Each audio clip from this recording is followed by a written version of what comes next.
Hahabulin pa rin daw ni Pangulong Bongbong Marcos na mapirmahan ang 2025 national budget bago matapos ang taon. Wala raw mababawasang pondo. Sa halip, may madadagdagan pa.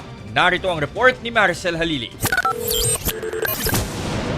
Sa dami ng kailangang busisiin, hindi na raw aabot bago magpasko ang 2025 national budget. Pero target pa rin itong mapirmahan ni Pangulong Bongbong Marcos bago matapos ang taon. Bukas na kasi dapat nakatakda ang paglagda ng Pangulo sa budget. Pero sabi niya, may mga insertions o singit na wala naman sa original na budget request. Kaya kailangan pa itong tingnan.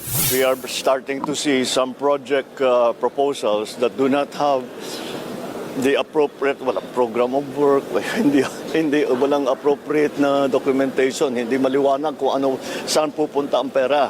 Kaya yun ang liliwanagin natin. Ipinatawag na ni PBBM ang kanyang economic team kahapon para i-review ang proposed budget. Hindi na raw kasi pwedeng ibalik ang budget sa Kongreso para muling busisiin.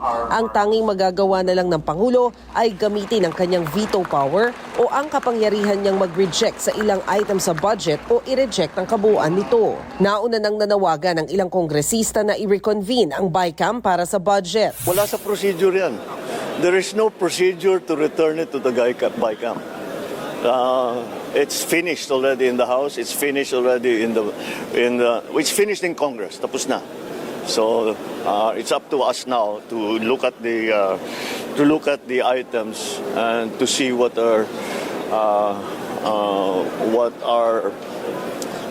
appropriate. Isa sa mga pinag-uusapan ngayon ay ang zero subsidy na binigay sa PhilHealth. Pero giit ng Pangulo, huwag niyong inaalala na mababawasan ang serbisyo kahit na kanino. Para sa senior, para sa mga hirap, para sa middle class. Walang mababawasan kahit isang kusing. Quite the opposite.